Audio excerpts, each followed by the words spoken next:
scientist, nor am I a theologist, or any other type of specialist in the field.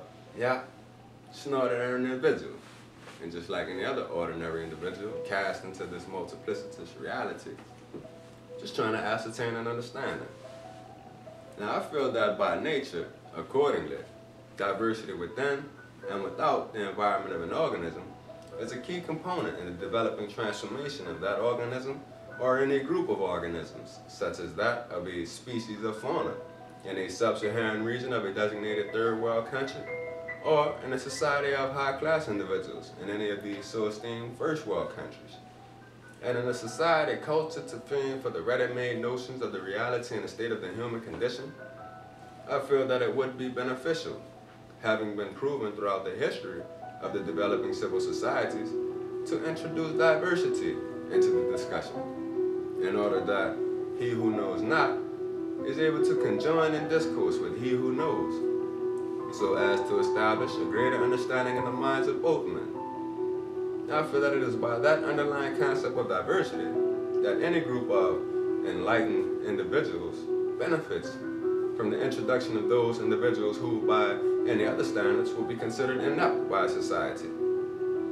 Ergo, for the purposes of this discussion, in order that we as a people may continue to develop as a species of individuals, I will humbly serve as just that, the proverbial dunce.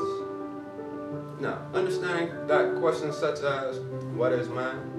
What is man's purpose? Are seemingly better understood framed within questions of similar instruction, but that are, however, more localized so as to make them simpler to digest. It is the objective of this inquiry to serve its duty in that order. Now, this question in particular of what is the relation between natural laws and the ways in which societies and the laws of man develop through the course of time sharpens to focus a premise which may prove pivotal in understanding the current plight of the individual within a culturally diverse 21st century society. Now, it seems to reason that the creator of the cosmos, supposing that the cosmos was created as we know it, set into place laws, unwavering, at every level of reality, conscious and unconscious, within the tangible and the intangible, to regulate the relations therein up into eternity. Now, these laws would constitute the framework of nature, and thus referred to as natural law. Now, the natural laws of the cosmos are incessantly at work in and around every action of any animate or seemingly inanimate being. Nature enforces its law upon each and every aspect of creation. Now, the natural laws are not prescribed by any one man or any league of men. Verily, it is unto man that natural law is revealed, taking precedence over any laws that man may labor to enforce. Now, the revelation of natural laws occurs unto man daily, and is most commonly known through what man has come to understand as the sciences: environmental, physical, behavioral, social, and the like. Now, it seems in order for man to survive this reality, man must be able to confront and adapt to the paradox of its existence, being a creature laden with the ability to think and reason as if itself a god, however, subject to the implacable disposition of nature's laws. Therefore, seemingly, there are two fundamental realities which dictates man's existence. The one being that if man understands nature's laws, man may be able to overcome its environment, and verily that there is such thing as natural law. Now, coupled with that understanding, man must also understand its position within creation according to the order of the cosmos, if it, as being a creature of the cosmos, ever aspires to actualize the innate potentialities nestled within the framework of its being. It would be foolish and detrimental for man to assume that anything can survive by circumventing nature's laws without the proper preparations and tools. Indeed, if man desires to survive, man must obey nature's laws and live within the imposed limits of its environment. Now, with that being said, it is not inherent that man must remain confined to the narrow limits imposed upon it by its immediate environment. For once man comes to understand his frailties as a creature and the laws which govern them, man may thence proceed to devise ways of maneuvering within the framework of nature's laws, enabling man to extend beyond the limits of man's natural and finite capacities. No. One could reasonably infer that nature's laws extend beyond merely the physical realm and encompasses the mental sphere as well, including, respectively, the relationships that man shares one to another. For man's environment consists of everything that surrounds it, including other human beings.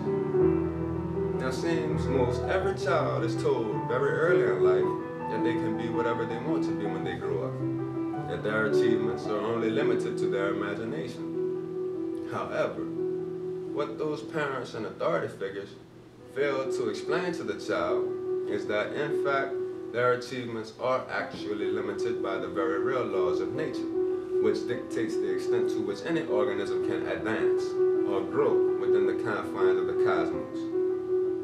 Now, every living creature is born or created, endowed with certain capacities, perchance one in particular, that which if properly cultivated would allow that creature to be self-expressive to the highest degree according to the nature of the capacity bestowed within it by its creator. This meaning that each will possess a skill set that they can perform exceptionally well in comparison to other skills that they may possess with relation to other individuals, for the human species functions as one body, each possessing a piece to contribute to the whole. Now, that is not to say that if need be, one cannot perform a task that is outside of one's primary skill set, especially if one were to be adequately trained. Indeed, it is only to say that that performance would more than likely be subpar on average. Now, with respect to the formation of societies, if man ever aspires to harness the abundance of the cosmos, it seems wise for man to take heed of the natural laws which dictate the relations among men, in order that each individual would have the best chance of realizing what it is that they were created to contribute to the advancement of civilization. Henceforth, it is through the lens of natural law that the progression of civilization could best be understood through the ages. And this could be evidenced through the way in which societies and the laws of man have changed as time continues to flow and the laws of nature continue to reveal themselves. So, what is the relation between nature's laws and the ways in which societies and the laws of man develop through the course of time? If you have any insights, please feel free to join us in the discussion as we explore the depths of the cosmos in which we emphatically cohabit.